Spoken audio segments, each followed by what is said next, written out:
अस्सलामुअलैकुम, good morning rising Pakistan. उम्मीद है आप सब लोग खैरियत से होंगे। अपने दिन का आगाज़ एक अच्छी खुशी के साथ, एक मुस्कुराहट के साथ किया होगा। बहुत ज़रूरी होता है ज़िंदगी में अगर कुछ चीज़ों को आप पॉजिटिव तरीके से लेकर चलें। कहते हैं कि अगर आपकी रूटीन जो है वो एक ही तरीके से चल रही है तो कभी कभी आप जो है वो फेडअप हो जाते हैं और आप फील करते हैं कि उस एनर्जी से आप अपने तमाम तर चीज़ें नहीं कर पा रहे जिस एनर्जी से आपको करनी चाहिए। तो उसके लिए आप क्या कर सकते हैं? उसके लिए एक बड़ा आसान सा तरीका है, बड़ा आसान सा हल है कि आप अपनी रूटीन में तो अगर चेंजेस नहीं ला सकते, आपके ड्यूटी आवर्स हैं या आपके स्टडी आवर्स हैं, तो आप क्या कर सकते हैं, आप अपने घर की सेटिंग जो है उसको चेंज कीजिए। ये एक इनिशिएटिव लेकर देखिए, यकीन जानिए ये मैं खुद भी कर चुकी हूँ और मुझे रियलाइज़ होता है कि ये बहुत एक आसान सा तरीका है जिसके बाद आप रियलाइज़ करते हैं कि मूड बहुत अच्छा है और आप जो है एक चेंज फ़ील करते हैं। चेंज बहुत ज़रूरी है। जैसे अगर आपको लग रहा है कि घर की जो सेटिंग है वो काफ़ी अरसे से एक जैसी है, तो आप क्या करेंगे, आप अपने सोफ़ा जो है उसकी सेटिंग चेंज कर सकते हैं। जिस जगह पे पड़ा हुआ है अपने रूम को देखते हुए उसको एक और किसी साइड पर आप रख दीजिए। आप जो है वो कर्टन्स चेंज कर सकते हैं। कभी ऐसा होता है ना कि आप अपनी सेविंग्स में रख रहे होते हैं, कमेटी डाली हुई होती है, जब कमेटी खुलती है तो फिर सोचा जाता है कि क्या किया जाए। सो बहुत कुछ महंगी चीज़ें करने से मुझे लगता है कि शायद कभी उतनी चेंजेस आप नहीं फ़ील करते अपनी लाइफ में जितनी आप छोटी छोटी सी इन्वेस्टमेंट करके अपने आप को हैप्पी और हेल्दी फील करते हैं। तो ये बहुत ज़रूरी होता है कि आपका जो इर्द गिर्द का माहौल है वो आप डिफरेंट तरीके से रखें और उसको चेंज करते हैं। ये बड़ा ज़रूरी है। सो ये सोचा आज कि आपके साथ शेयर करूं कि आप बहुत एफर्ट जो लगाते हैं कि पता नहीं क्या चीज़ें करेंगे तो चीज़ें चेंज होंगी, बस छोटा सा एफर्ट करके देखिएगा कितने ज़्यादा चेंजेस आप खुद फील करेंगे। राइजिंग पाकिस्तान की टीम आ चुकी है आपके दिन को अच्छा बनाने के लिए, आपके मूड को अच्छा करने के लिए, क्योंकि ये बड़ा आसान सा तरीका है कि हम अपनी रूटीन का हिस्सा, जिस तरह से हमारे सेगमेंट्स जो हैं वो आपके लिए डिज़ाइन किए जाते हैं, लेकिन किसी एक सेगमेंट में कुछ एक अलग चीज़ करने से मुझे ऐसा लगता है कि हम सब जो है वो बहुत ही हैप्पी एंड हेल्दी फील करते हैं। जिस तरह आज जो है मुस्फिरा आएंगी और वो जो है वो किड्स सेगमेंट में हमें बेक करना सिखाएंगी, बेकिंग पर बात करेंगे और वो कह रही हैं कि मैं आपको बताऊंगी कि चॉकलेट केक जो है वो कैसे बेक करते हैं। एक छोटा सा बच्चा या बच्ची जो बहुत ही हैप्पी और हेल्दी फील करते हैं बेक करने से, और वो क्रिएटिव चीज़ें जो उनको सिखाई जाती है कि अगर वो करेंगे तो बहुत ही इंटेलिजेंट साउंड करेंगे, तो बच्चे कहते हैं ओके अब हम बताते हैं कि हम कितने अच्छे तरीके से ये चीज़ें करें। सो मुस्फिरा जो है उनका सेगमेंट मैं बहुत लुक फॉरवर्ड कर रही हूँ, क्योंकि आज उनका सेगमेंट जो है वो बहुत ही कुछ हेल्दी और मीठा सेगमेंट होने वाला है। इसी के साथ गुड न्यूज़ में हमारा साथ देंगी माहनूर जो है वो 3 अच्छी खबरों के साथ हमारे दिन को अमेजिंग करने जा रही हैं। देखते हैं कि उनके पास 3 अच्छी खबरें कहाँ हैं। पूरे पाकिस्तान से जो है वो 3 अच्छी खबरें हमारे लिए लेकर आ रही हैं। लुक फॉरवर्ड कर रहे हैं उनके लिए। एक्सरसाइज सेगमेंट ट्रेनर काशिफ आ जाएंगे और ट्रेनर काशिफ जब आते हैं तो वो सबको स्टैंड बाय कर देते हैं। कोई चीटिंग नहीं चलेगी काम में, और वो कहते हैं कि खाना पीना एक तरफ हो गया, छोड़ दें आप लोग ये जो कह रहे होते हैं ना सुबह सुबह आके आप कॉफ़ी चाहिए तो साथ आपको स्नैक्स चाहिए, क्या कर रहे हैं। हमने कहा अच्छा ठीक है आप जो एक्सरसाइज करा लें, और फिर हम देखते हैं कि वो आज मुझे और आप और हम सबको जो है वो एक्सरसाइज की कौन सी ऐसी टिप्स देने जा रहे हैं जिससे हम हैप्पी एंड हेल्दी साउंड करेंगे। उसके बाद एक्सपर्ट सेगमेंट में फ़ातिमा जुदून हमारा साथ देंगी। फ़ातिमा बात करने जा रही हैं कुछ फ़ैशन ट्रेंड्स पर। जब हम बात करते हैं फ़ैशन ट्रेंड्स की, ख़ासतौर पे कोविड के हवाले से, तो हम देखते हैं कि कहीं पर आना जाना जो है वो बड़ा महदूद हो गया है। इतने ज़्यादा पार्टीज़ नहीं हो रही, ज़्यादा लोग जो है वो घर से बाहर नहीं जा रहे थे, महदूद जो है वो लोगों का क्राउड इकट्ठा हो रहा है। तो वहाँ पर जो फ़ैशन ट्रेंड है वो ज़रा मुख्तलिफ है। तो आज वो हमें बताएंगी कि अब जो है आप किस तरह के फ़ैशन ट्रेंड को फॉलो कर रहे हैं। कुछ छोटी सी चीज़ें आप अगर अपने वार्डरोब में ऐड करते हैं या कुछ एक आधी चीज़ उसको स्किप कर देते हैं तो फिर आप देखेगा कि आपका जो सारा वार्डरोब है वो किस तरह से डिफरेंट हो जाएगा। हमारा मेन सेगमेंट यानी गेस्ट सेगमेंट, तौसीक साहब हमारी मुलाकात करवाएंगे हमारे आज के मेहमान एहसान अकबर साहब से। वो पोइट हैं, स्कॉलर हैं, गज़ल, नज़म और नात जो है वो लिखते हैं, और यकीनन हम जो है उनके सेगमेंट को लुक फॉरवर्ड कर रहे हैं। तौसीक आज हमारी मुलाकात करवाएंगे एहसान अकबर साहब से। अभी हमें बढ़ना है एक छोटे से ब्रेक की जानिब। ब्रेक की खुशी इसलिए क्योंकि ब्रेक के बाद जो है कुछ बेकिंग होगी और चॉकलेट केक हम खाएंगे। देखते रहिए राइजिंग पाकिस्तान।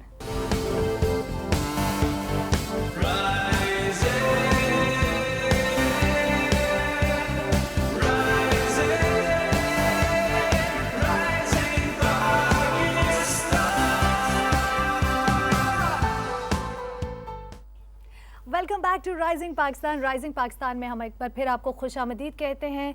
मेरा तो दिन अच्छा हो जाता है जिस दिन किड्स सेगमेंट में कुछ खाने पीने वाली बात होती है, और जब खास तौर पे बेकिंग की बात होती है तो क्या ही बात है। हमारे साथ स्टूडियोज में मौजूद है मुस्फिरा। अस्सलाम वालेकुम, गुड मॉर्निंग। वालेकुम अस्सलाम, कैसी हैं आप? मैं बिल्कुल ठीक। मुस्फिरा आप ये आज क्या बेक करने वाले हो? आज मैं आपको सिखाऊंगी how to make a chocolate cake in microwave. Microwave में चॉकलेट केक कैसे बेक करते हैं आप हमें वो जी। बताने जा रहे हैं। तो क्या अब आप करेंगे, इंग्रेडिएंट्स क्या हैं?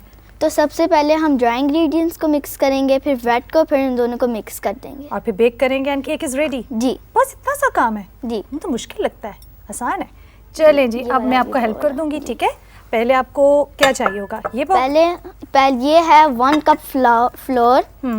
अब इसके अंदर हम 1 कप पाउडर्ड शुगर डाल देंगे ठीक है, और इसको मिक्स कर देंगे। ओके। आपने जो है इन दोनों को अच्छी अब तरह से इसके मिक्स करना है। अंदर हम 1/2 टीस्पून बेकिंग पाउडर डालेंगे ओके, और 1/4 टीस्पून बेकिंग सोडा। और फिर इनको अच्छी तरह से हम मिक्स करते जा रहे हैं, ड्राई इंग्रेडिएंट्स को। ओके, अब हम इसमें डालेंगे 7 tablespoon cocoa powder. My favourite cocoa powder. ये होते हैं ना बच्चे, तो बच्चे, बड़े भी चॉकलेट लवर्स। हाँ, जी। सो ये अभी आप मिक्स करिए सिर्फ ड्राई इंग्रेडिएंट्स जी। जितने भी हैं। ओके, अच्छी तरह से आप देखिए मिक्स कर रही हैं। और मुस्फिरा जो हैं वो कोई बड़ी मज़े की शेफ़ लग रही हैं मुझे। शी इज़ वेरी कॉन्फिडेंट कि मैं, देखिए रिबेका, भी आपको भी ऐसा केक बनाकर सिखाऊंगी कि आप ठीक है। ओके, अब हम वेट इंग्रेडिएंट्स को करेंगे। ठीक है। इसको हम तो यहाँ मैंने एक बाउल लिया और इसके अंदर हम मिल्क डाल देंगे। और ये मिल्क कितना है? ये है 250 ml। ओके, इसके अंदर हम 50 ml ऑयल, ठीक है। उनको मिक्स कर देंगे।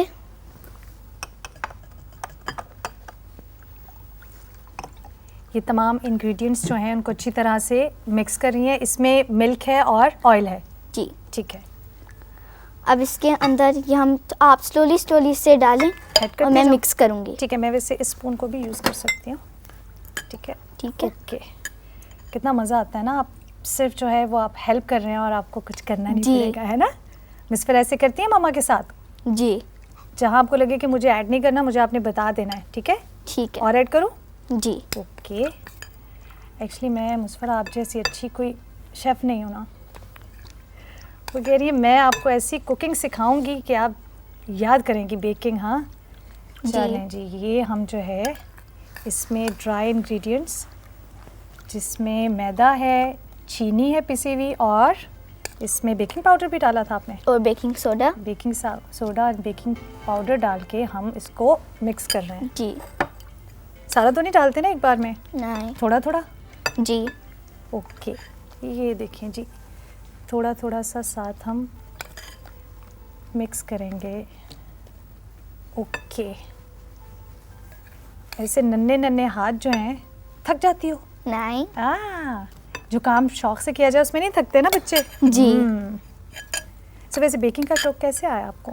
बेकिंग मुझे मम्मा सिखाती होती थी क्योंकि मुझे बहुत शौक था। आहिस्ता आहिस्ता ऐसे करते करते मुझे बेकिंग का शौक डेवलप हो गया। ओके, तो इसका मतलब है कि इंस्पिरेशन जो है बेकिंग के लिए आपकी मामा है। जी, कि मदर्स जो हैं वो वैसे भी हमेशा बच्चों को अच्छी क्योंकि चीज़ें मम्मा सिखाती बहुत हैं। कुछ बेक करती थी तो उनको देख के शौक डला। कि आपको भी बेकिंग करनी चाहिए। जी। ये देखें जी, मतलब ऐसा नहीं है कि हमारे देखने वाले कहें कि सिर्फ जो है मुस्फिरा ये सब कर रही है, मैं भी देखे कितना काम कर रही हूँ, कितना मुश्किल काम ये है। भी हेल्प ही है। हेल्प है, ये भी सारे इसमें पोर कर देते हैं हम, जी, ठीक है। और- ओके, लीजिए जी। ओके, ये अब अच्छी तरह से जो है वो मिक्स हो रहा है, और आप देख सकते हैं कि इसकी जो अब सारी लिक्विड है वो थोड़ा थिक हो चुका है।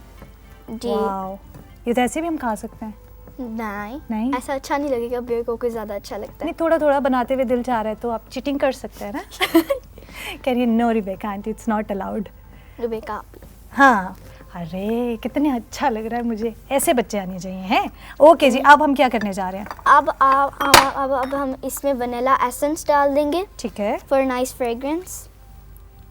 और ये कितने आप यूज़ कर रहे हो? ये बस थोड़ा सा, ज़्यादा नहीं डालेंगे। ज़्यादा नहीं, वरना बहुत उसकी पंक्चुअंट स्मेल जी। भी आ सकती है। ओके, और अब हम इसमें विनेगर डाल देंगे इसको सॉफ्ट और स्पंजी बनाने के लिए। ठीक है। ओके, अच्छा मुझे ये पता नहीं था कि इसमें विनेगर भी जाता है। जी। New recipe. ओके, तो तो अब मुझे आपकी हेल्प चाहिए। तो ठीक है। पहले तो हम ऑयल लेंगे ठीक है, ये आप ऑयल ले लो। और इसको बाउल को ग्रीस कर देंगे ऑयल से। ठीक है, जिस बाउल में आपने ये सारे इंग्रेडिएंट्स जो हैं वो डालने हैं उसको आपने ग्रीस कर देना ऑयल से। जी, वरना जब केक हम निकालेंगे तो सारा इसके साथ चिपक Sticky हो जाएगा जाएगा ना। तो फिर केक की सारी शेप खराब हो जाएगी। ओके, तो ऑयल लगाने से ये फ़ायदा होगा, जब हम निकालेंगे तो ये इजीली निकल जाएगा। ठीक है। तो अब आप इस pour पॉइंट कर पे दूं मैं अपनी इसमें? मम्मा से हेल्प लेती हूँ, पर आज मेरी मम्मा यहाँ नहीं है तो आप इसको आहिस्ता Okay. आहिस्ता डालेंगे। क्योंकि जब भी आप किचन का काम करें, जितने भी बच्चे हमें देख रहे हैं तो जी। वो हमेशा जो है वो किचन में अपने बड़ों की हेल्प ज़रूर लें। ज़रूर लें। ठीक है, बिकॉज ये देखें हम इसमें, वाह, मतलब कैमरा ने सब नोटिस कर लिया है कि और देखिए साथ जी। यहाँ चॉकलेट्स भी हैं, चॉकलेट चिप्स। इन चॉकलेट को मेल्ट कर सकते हैं, जब ये बेक होके आए तो आप इसके ऊपर डाल भी सकते हैं। ठीक है, तो आज यहाँ टाइम शॉर्ट है तो इसलिए इनको आप 7 to 8 मिनट्स तक बेक करेंगे। यहाँ टाइम शॉर्ट है इसलिए मैं एक केक घर से बना के आई हूँ वाओ। और ये है इसकी फाइनल लुक। ओके जी, हम आई थिंक कैमरा दिखा पा रहा है, अगर हमने यहाँ सामने से क्लियर कर दिया। वाह, कितना अच्छा। हम ये खा सकते हैं? जी हमें इजाज़त है? जी, हमें इजाज़त है जी। वो कह रहे हैं खाएं आप। आप नाइफ प्लेन है? वाला हाँ, ले थैंक यू। आप मुझे नाइफ दे सकते हो? जी। अभी जी मैं और मुस्फरा जो हैं वो ऑन एयर खाएंगे और आप लोग यकीनन आप हम सबको देखेंगे, हमारा जो क्रू है वो भी देख रहा है। कितनी खुशी हो रही है, सब हमें देख रहे हैं। आप भी लेना, जी। वरना सब कहेंगे कि रिबेका खुद खा गई और जिसने बनाया उसने खाया ही नहीं। सो ये है जी हमारा अमेजिंग सा सेगमेंट। डेफिनेटली ये सेगमेंट इसीलिए होता है कि बच्चे जो है वो सीखें। और बेकिंग, जिसे हम समझते हैं कि एक बहुत मुश्किल आर्ट है और बेकिंग करना बहुत मुश्किल काम है, लेकिन आप देखें कि अगर बच्चों को आप किसी भी तरीके से मोटिवेट करते हैं तो कोई भी चीज़ उनके लिए मुश्किल नहीं है। और जिस तरह से हमारी इस नन्ही शेफ़ को अपने सारे इंग्रेडिएंट्स याद थे और बग़ैर किसी टेंशन और परेशानी से कॉन्फिडेंस के साथ उसने आज हमें केक बना कर दिया है। Thank you so very much. और आप जब नेक्स्ट आएंगी तो कुछ और बेक करेंगे? जी बोल। Thank you so very much. अभी हमें बढ़ना है छोटी सी ब्रेक के जाने। ब्रेक के बाद जब वापस आएंगे तो सेगमेंट है गुड न्यूज़। देखते रहिए राइजिंग पाकिस्तान।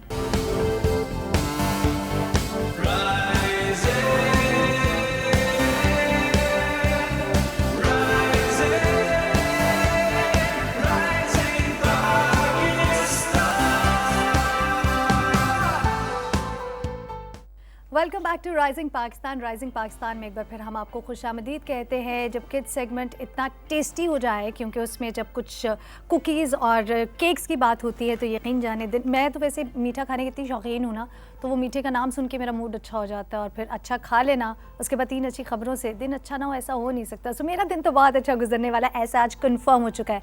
स्टूडियोज़ में मेरे साथ महानू जो हैं वो मौजूद हैं, 3 अच्छी खबरें लेकर आई हैं। अस्सलाम वालेकुम, गुड मॉर्निंग। वालेकुम सलाम, गुड मॉर्निंग टू यू। कैसी हैं आप? मैं बिल्कुल ठीक ठाक, 3 अच्छी खबरों के साथ आ गई हूँ मैं। और आज सिर्फ आपका दिन नहीं बल्कि पूरे पाकिस्तान का दिन आज अच्छा गुजरेगा, क्योंकि आज की जो हमारी 3 गुड न्यूज़ हैं वो माहौल के हवाले से है, टेक्नोलॉजी के हवाले से है और इसके साथ साथ बैनुल अक़वामी रवाबित हैं इसके हवाले से। तो सबसे पहले शुरुआत करते हैं माहौल से, क्योंकि माहौल एक ऐसी चीज़ है जिस पर ना सिर्फ पाकिस्तान काम कर रहा है बल्कि पूरी दुनिया में बात की जा रही है, ग्लोबल वार्मिंग के हवाले से या माहौलियाती तब्दीलियों के हवाले से। तो पाकिस्तान ने एक बहुत बड़ा कदम उठाया है। कुछ अरसे से हम शजरकारी मुहिम के हवाले से तो बात कर रहे थे, लेकिन अब पाकिस्तान में फैसलाबाद में 1 लाख पौधे लगाए गए। 1 लाख।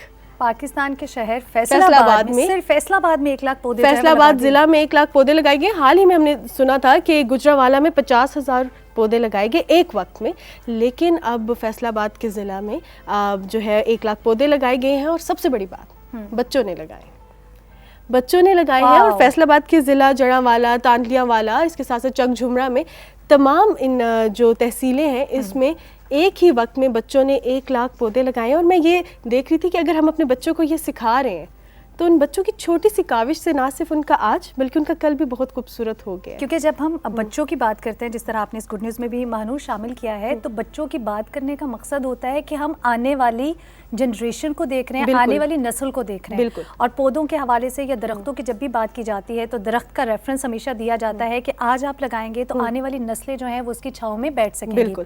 तो ये इसलिए इम्पॉर्टेंट है कि आज आपने अपने बच्चों को, स्टूडेंट्स को ये मैसेज दे दिया कि ये सिर्फ उनके लिए नहीं, आने वाली जनरेशन के लिए भी बहुत सुकूनदेह है, उनके लिए फ़ायदेमंद है। तो देखिए इस तरह के और इनिशिएटिव्स इसके लिए साथ जाएंगे। साथ जो बच्चे होते हैं वो बड़े अटैच्ड होते हैं चीज़ों के साथ। अगर वो कोई पौधा लगाते हैं तो फिर उस पौधे का ख्याल भी रखते हैं। ये बहुत बड़ी चीज़ है, उस पौधे का ख्याल रखना। जो भी आप पौधा लगाएंगे तो एक ही वक्त में रिकॉर्ड तो कायम किया गया है, लेकिन ये रिकॉर्ड सिर्फ एक रिकॉर्ड नहीं है, बल्कि ये माहौलियाती तब्दीलियों में भी जो हम एक बहुत बड़ा आलूगी के initiative खिलाफ है। जंग लड़ रहे हैं, उसमें बहुत बड़ा वाकई एक इनिशिएटिव है। और इससे पाकिस्तान का एनवायरनमेंट बहुत अच्छा बिल्कुल, पाकिस्तान का एक बहुत ही पॉजिटिव इमेज, और पाकिस्तान जैसे हम क्लीन एंड ग्रीन पाकिस्तान की बात कर रहे हैं, उसमें डेफिनेटली पाकिस्तान जो है वो अपना रोल हर कदम पे अदा कर रहा है। And we are looking forward कि ऐसी बहुत सी और चीज़ें जो है वो जल्द हमारे सामने आएंगी। और अच्छा, अगर पाकिस्तान के इमेज के हवाले से बात करें तो जो मेरी सेकंड गुड न्यूज़ है वो पाकिस्तान के एक और सॉफ्ट इमेज जो है पूरी दुनिया को दिखाएगी। क्योंकि अब हमने देखा है कि हमारी जो सारी ज़िंदगी है, ना तो अब हम लैपटॉप्स लेके फिर रहे होते हैं, ना तो बड़े बड़े कैमरास, अब हमारी सारी ज़िंदगी एक मोबाइल फ़ोन में समा गई है। और आप भी चाहती होंगी, मैं भी चाहती हूँ, बल्कि हम सब लोगों की कोशिश होती है कि मोबाइल फ़ोन हमारे पास लेटेस्ट टेक्नोलॉजी का और अच्छे से अच्छा मोबाइल फ़ोन हो।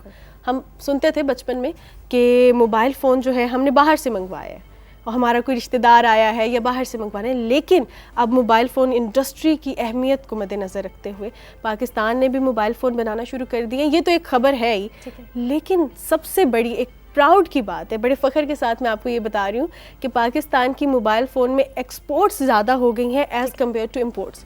वाह, यानी कि हम और ममालिक में मोबाइल फ़ोन जो है वो भेज रहे हैं, कि सिर्फ खरीदा नहीं जा रहा, पाकिस्तान में मंगवाए नहीं जा रहे, जिस तरह हम तस्वीर भी देख रहे हैं। और कितना प्राउड मोमेंट होता है डेफिनेटली हर पाकिस्तानी के लिए कि जब हम टेक्नोलॉजी की बात करते हैं तो देखते हैं कि सिर्फ बाहर से जो है ऐसी चीज़ें आ नहीं रही, अब हम लोग खुद भी कर रहे हैं। और हमारी बनाई हुई चीज़ें ऑफ कोर्स पाकिस्तान से जब भी हम बात करते हैं, तो जब भी कोई चीज़ मुल्क से बाहर जाती है तो वो पाकिस्तानियों के लिए प्राउड मोमेंट, हमारी पहचान बन रही है। क्योंकि मेड इन पाकिस्तान जब किसी चीज़ पे लिखा आता है ना, बहुत प्राउड की बात वो बहुत प्राउड मोमेंट होता है। टेक्नोलॉजी के हवाले से, गैजेट्स के हवाले से ये बहुत एक अच्छा इनिशिएटिव है, हम लुक फॉरवर्ड कर रहे हैं। और सिर्फ गैजेट्स के हवाले से, टेक्नोलॉजी के हवाले से बात करें तो सिर्फ ये नहीं है कि हमने मोबाइल फ़ोन बनाना शुरू कर दिया, बल्कि हम दुनिया के साथ साथ चल रहे हैं। अब रवा साल की बात करें, पहले 7 महीनों की, यानी कि अगर जुलाई तक देखा जाए तो पाकिस्तान ने 12.27 मिलियन मोबाइल फ़ोन मैन्युफैक्चर किए हैं, मिलियंस और में। उसमें से मैं आपको बता दूं कि 4.87 मिलियन मोबाइल फ़ोन ऐसे हैं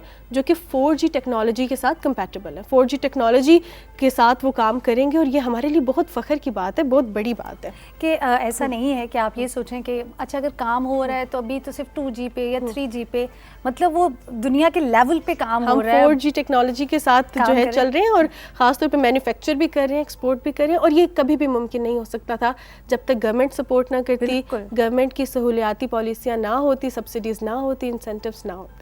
सो वी आर लुकिंग फॉरवर्ड कि आने वाले वक्त में और बहुत सी अच्छी चीज़ें हो रही हैं। And we are looking forward for the price of mobile phone as well. हम हमेशा कब सोचते हैं सस्ता मिलेगा, आप देखते हैं कि सस्ते मिलते हैं या नहीं। इसके साथ साथ जिस तरह पाकिस्तान का सॉफ्ट इमेज बहुत अच्छा हो रहा है, तो पाकिस्तानियों के लिए एक अच्छी खबर भी है, क्योंकि कोरोना वायरस की वजह से हम तमाम लोगों की ज़िंदगी बड़ी मुंजमद होकर रह गई थी। हम कहीं बाहर नहीं जा सकते थे, घरों तक महदूद होकर रह गए थे, और बैरून मुल्क का सफ़र तो एक ख्वाब लगता था ना, कि जितना कोरोना पूरी दुनिया में फैल रहा था। अब जिस तरह हालात बेहतर हो रहे हैं, कोरोना वायरस के केसेस में ज़रा कमी आ रही है, तो अब जो है हम लोग भी दुनिया से मिल रहे हैं, घुल मिल रहे हैं। और इसमें कतर हुकूमत ने जो है अपनी जो इमिग्रेशन की पॉलिसीज़ हैं उसको थोड़ा सा तब्दील किया पाकिस्तानियों के लिए, और ये एक बहुत अच्छी खबर है पाकिस्तानियों जो के लिए। थर्ड गुड न्यूज़ आई है वो अब ओवरसीज पाकिस्तानी जो हैं उनके लिए है। उनके लिए भी है कि वो अपने जो पाकिस्तानी रिश्तेदार हैं उनसे मिल सकेंगे, और कैसे मिल सकेंगे ये आपको बता दूं कि इमिग्रेशन पॉलिसीज़ में तब्दीली की गई है। और अब जो लोग कतर जाना चाहते हैं, अब वो एयरपोर्ट पर जाके अराइवल वीज़ा जो है वो हासिल कर सकते हैं, जो कि 30 दिन तक वैलिड होगा। वाओ, यानी कि आप एयरपोर्ट पर जाके आपको जो है वो वीज़ा मिल जाएगा। कुछ शराइत भी होती हैं, हाँ, ऑफ कोर्स कुछ शराइत है, लेकिन वो बहुत इम्पॉर्टेंट चीज़ें हैं जो कि मैं आपको बता देती हूँ। शराइत ये हैं कि आपके पास कोविड नेगेटिव का जो है वो सबूत होना चाहिए, और कोविड का जो टेस्ट है आपने 48 घंटे से ज़्यादा ना हुए हों उससे टेस्ट कराए हुए, उससे कम ही हो। इसके साथ साथ एक बहुत अहम चीज़ कि आपके पास पासपोर्ट होना चाहिए जो 6 महीने तक वैलिड हो। इसके अलावा जो मज़ीद तफसीलात होंगी, किस तरह आपने अप्लाई करना है, किस तरह आपने करना है, सारा जो इसका प्रोसीजर होगा, इसके लिए आपको वेब पोर्टल बनाया गया है, उसको विज़िट करना है। कतर हुकूमत की जानिब से पाकिस्तानियों के लिए एक स्पेसिफ़िक वेब पोर्टल है, आप उस पर जाके विज़िट करेंगे, आप देखेंगे कि मज़ीद तफसीलात क्या हैं, किस तरह हम कतर जा सकते हैं। और मेरे ख्याल से अगर आप जाना चाहते हैं तो इस सहूलत से फ़ायदा उठाना चाहिए। बिल्कुल मानूर, क्योंकि जिस तरह आपने कतर की बात की तो पाकिस्तानियों के लिए सहूलत है, और कभी भी किसी भी तरह से जब हम बात करते हैं कि आपको कोई अपॉर्चुनिटी मिलती है, मौका मिलता है, तो वो यकीनन हमें एक खुशी और एक जज्बा जो है वो आपका जाग जाता है कि आपने अच्छे तरीके से चीज़ों को लेकर चलना है। Manur, thank you so very much. Thank you. खबरें अच्छी थी और इससे जो है वो दिन अच्छा होगा, और जब दिन अच्छा होगा तो तमाम तर काम अच्छे होंगे, तमाम तर काम अच्छे होंगे तो आप हमें याद आएंगे, हम बोलेंगे मानू ने हमारे दिन को अच्छा बनाया। बहुत शुक्रिया, इंशाल्लाह मैं आपके दिन अच्छे बनाती रहूँगी गुड न्यूज़ के साथ। Thank you Manoor, have a great day. Thank you so much, same to you. अभी हमें बढ़ना एक छोटे से ब्रेक के जाने, ब्रेक के बाद जब वापस आएंगे ट्रेनर काशिफ देंगे हमारे साथ। देखते रहिए राइजिंग पाकिस्तान।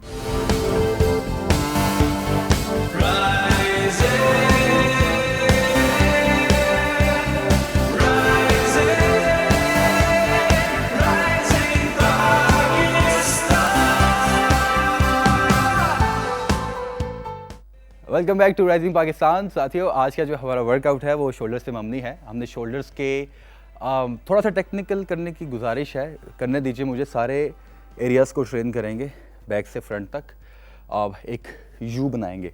तो शोल्डर्स जो हैं वो बहुत ज़्यादा बराह रास्त बिला वास्ता बिल वास्ता ताल्लुक़ होता है आपके बाजू का, क्योंकि आपके बाजू जो हैं वो काम कर रहे होते हैं पूरा दिन, आपको नहीं पता चलता, कॉन्शियसली अनकॉन्शियसली। दफ्तर के काम है, घर के काम है, डेली बेसिस पे यूज़ हो रहे होते हैं।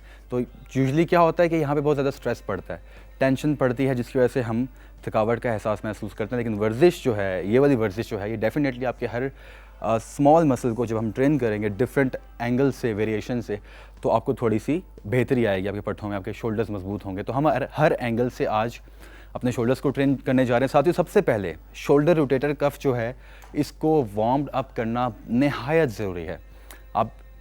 आपका अपर बॉडी का जो वर्कआउट है, आपने शोल्डर्स को हमेशा वार्म अप करना है। अपर बॉडी में आपके आर्म्स भी आते हैं, आपका चेस्ट का मसल, बैक का मसल, एब्डोमिनल, कोई भी। तो आज हमारा शोल्डर का वर्कआउट है, तो हम जो वार्म अप की एक्सरसाइजेस हैं उनको कैसे करेंगे। हमने सबसे पहले क्या करना है कि हाथों को एक्सटेंड करना है, शोल्डर विड्थ स्टैंस लिया, लेग्स का एक्सटेंड किया फुल, और आपने आर्म सर्कल्स करने हैं फुल, बिल्कुल ढीला नहीं छोड़ना और यूं नहीं करना आपने, ठीक है। आप बॉडी लैंग्वेज लेके आएँ, प्रॉपर तरीके से एक्सटेंड करें एंड फुल एक्सटेंड किया, और आप देखिए कि सर्कल बना रहे हैं, arm circle clockwise, full extend किया, चेस्ट अप, सांस लेते रहिए।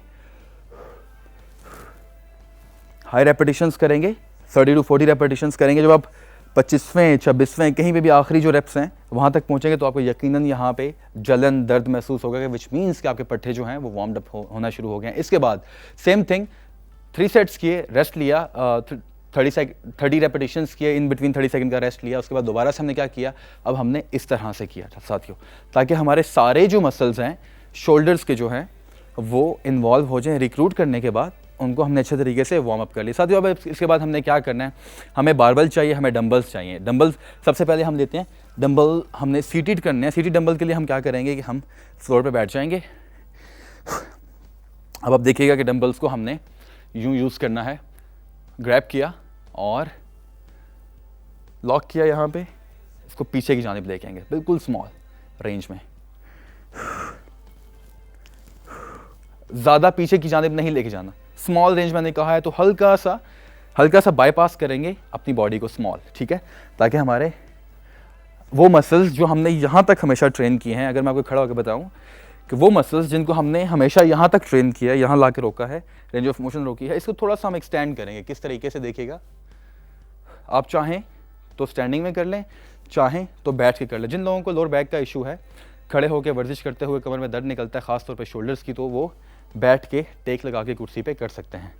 साथियों, nice and control, negative control करना है, पूरा ऊपर जाएंगे, बाजू सीधा, देखिएगा कंट्रोल, बिल्कुल सीधा बाजू है, बिल्कुल एहतियात से नीचे आएंगे, कंट्रोल, बिल्कुल सीधा बाजू है।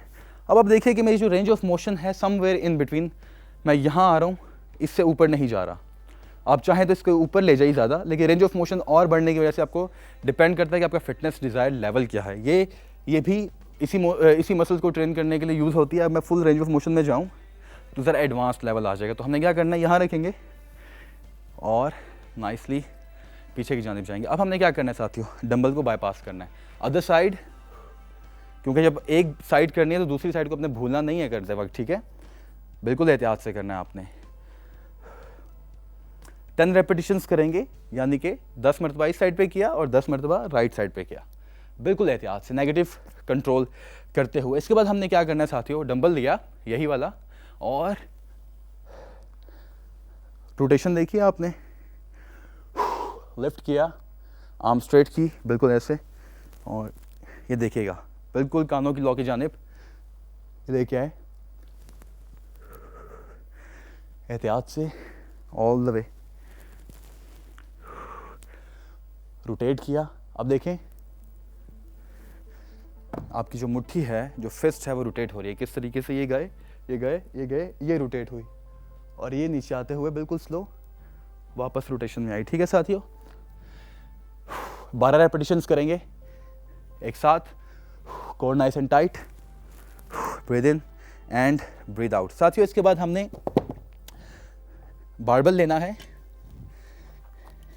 और हमने फ्रंट रेज करने हैं। बारबल लिया, यहाँ पे रखा, barbell front raise all the वे,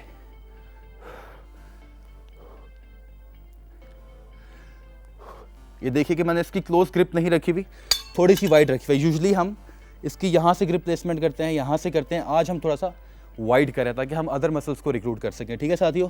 बिल्कुल एहतियात से देखिए मैंने वेट किस तरीके से रखा है ऐसे, और फुल रेंज पूरा ऊपर जाएंगे, बिल्कुल चेस्ट के ऊपर लेके आएंगे बारबल को, और आप ये देखिएगा इस साइड से, nice and control all the way, full extend किया। देखें बाजू मेरा बिल्कुल ऐसे बेंट नहीं है, ऐसे नहीं है, फुल एक्सटेंड, हल्का सा आगे करना है आपने सर को, full extension.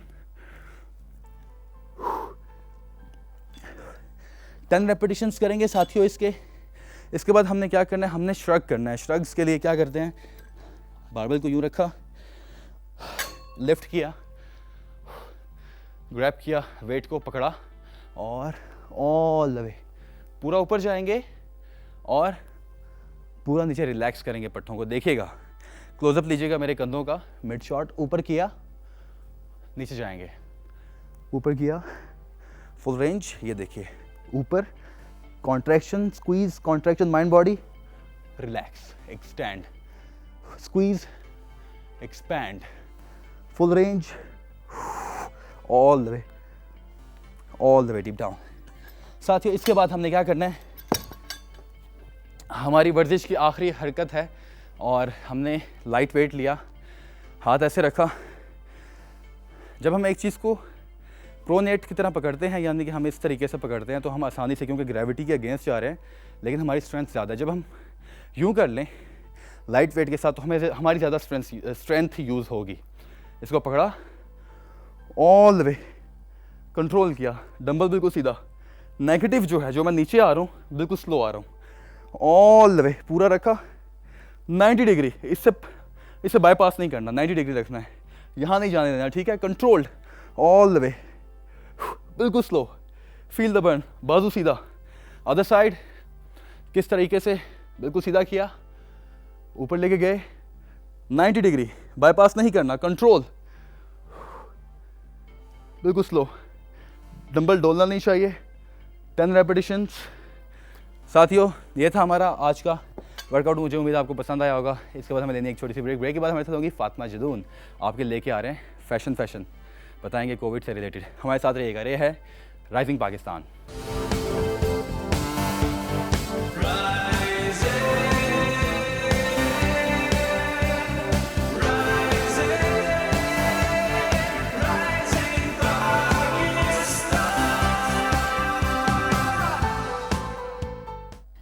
Welcome back to rising Pakistan. और सेगमेंट जो है वो बहुत ही इंटरेस्टिंग है, क्योंकि जब फैशन की बात होती है, कलर्स की बात होती है, ट्रेंड्स की बात होती है, तो मेरा मूड बड़ा अच्छा हो जाता है।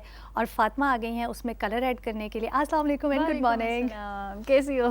मैं बिल्कुल ठीक। फातिमा, आप ये आज सिर्फ खुद नहीं आई हैं, आप कुछ अच्छी अच्छी सी चीज़ें भी लेकर आई मैं हैं। अच्छी अच्छी चीज़ें भी लेकर आई हूँ, क्योंकि मुझे लगता है कि वो जब आप दिखा देते हो तो वो चीज़ ज़रा ज़्यादा तरीके से हमें समझ भी आ जाती और है, हमेशा याद रहती है। बिल्कुल याद रहती है, वो प्रैक्टिकल भी एक हो जाता है ना जिस तरह। तो हमारा जो आज का टॉपिक है वो ये टॉपिक है कि रेबेका, बहुत सारी चीज़ें कोविड में बदली हैं, तो उसी तरह फैशन भी कोविड में बहुत हद तक बदला है। बिल्कुल। हमारी वार्डरोब स्टाइल्स बहुत हद तक बदल गई हैं। तो उसमें कुछ ऐसी चीज़ें हैं जो हम लोग आज अपने व्यूअर्स को बताएंगे कि अगर आप वो अपनी पुरानी वार्डरोब में ऐड कर लेंगे तो आपकी वार्डरोब बिल्कुल आजकल के मुताबिक अच्छा, कर पुरानी देंगे। चीज़ें अगर हाँ। अभी हम अपनी वार्डरोब में ऐड करेंगे तो कुछ ट्रेंडी नहीं, सा हो जाएगा। जो आपकी नहीं। पुरानी वार्डरोब थी उसमें आपको फुल चेंज नहीं करना पड़ेगा, कुछ लेकिन आप थोड़ी- उसके थोड़ी अंदर सी। कुछ थोड़ी बहुत चीज़ें जब ऐड करेंगे तो आपका बिल्कुल आजकल के स्टाइल के मुताबिक ही वार्डरोब हो जाएगी। ओके, तो ठीक है। कैसे करें? अच्छा जी, बिल्कुल। मैं पहले एक चीज़ बताती हूँ कि पहली जो एक चीज़ है कि बैग्स को कैरी करना, बैग की जो स्टाइलिंग है उसमें बहुत ज़्यादा फ़र्क आया था। स्मॉल हैंड बैग्स जैसे ये अब हैं, ठीक है, इनको हम मिनी बैग्स भी कहते हैं, ठीक है। ये इस तरह वाले बैग्स हैं जिनको आप क्रॉस बॉडी करके भी ले सकते हैं और आप इनको ऐसे भी पहन सकते हैं, ठीक है। मतलब इनमें डिफरेंट किस्म की, अच्छा क्रॉस ये मिनी बैग्स का भी एक रीज़न था, क्योंकि बहुत सारी हमारे, आप देखो हमारे जो बड़े बैग्स हैं जो ऑफिस के लिए भी हैं, हमारा वो सारा वर्क फ्रॉम होम का सिस्टम आ गया था। बिल्कुल तो दिस वाज द रीज़न कि अगर हम लोग मार्केट भी जा रहे थे तो हमें अपने SOPs को फॉलो करना था। सैनिटाइजर और ये चीज़ें हम लोग कम चीज़ें लेके जा रहे होते और थे। कोशिश होती थी, वरना तो बहुत बड़े बड़े बैग बिल्कुल, जो हैं हम या बहुत carefree कैरियर्स हो लेके गए हुए जाते थे थे, ना। तो आप कहते थे नहीं ये घर में रखते हैं। बिल्कुल। तो अगर अब आप, और फिर मेन कि आपकी गैदरिंग्स भी छोटी हो गई हैं, तो उन गैदरिंग्स के हिसाब से भी आपने अपने स्टाइल को जो चेंज किया, तो आपके जो मिनी बैग्स हैं वो इंट्रोड्यूस हुए थे। एक ये है और एक हमने ये जो एम्ब्रॉयडर्ड बैग्स हैं ये भी आपके ये जो तो है मेरे इन जोड़े हुए। के साथ भी हाँ, तो ये तुम दिखाएं, पकड़ लो। मैं लाइव दिखाएं जरा, ये देखिए कैसे ऐसा मैच हो रहा, लग रहा है जैसे ये मेरे लिए, तुम्हारे लिए ही बना था। फातिमा कह रही है तुम्हारे लिए, तुम ले लो। वैसे ये देखें कितना अच्छा ये हाँ। फ्रेम में आ रहा है, अब लग रहा है ना मेरे लिए। बिल्कुल। अच्छा, बैग्स के ऊपर जो है हैंड एम्ब्रॉयडरी और इनका बहुत ज़्यादा ट्रेंड हुआ था, क्योंकि मेन रीज़न ये है कि अगर आपका जो क्लच है जो आप पकड़ रहे हो या जो बैग जो आप पकड़ रहे हो, अगर वो ही फैंसी है तो फिर आपको कपड़ों के ऊपर बहुत ज़्यादा एम्ब्रॉयडरी या उन चीज़ों की ज़रूरत नहीं और पड़ती। एसेसरीज भी थोड़ी सी बिल्कुल, लेस। क्योंकि हम लोग कोविड में घरों से भी उस तरह कम निकल रहे थे, गैदरिंग्स कम हो रही थी, शादियों का तरीका चेंज हो गया था, पार्टीज़ का तरीका चेंज हो गया था, तो उसकी वजह से आपकी एक्सेसरीज और उन चीज़ों पे लोगों ने ज़्यादा फोकस कर दिया, ना कि आपके ड्रेस को बहुत ज़्यादा वो करते थे। ठीक है। अच्छा जी, फर्स्ट आइटम तो हमारी ये हो गई, और दूसरी चीज़ है हमारे बलून स्लीव्स।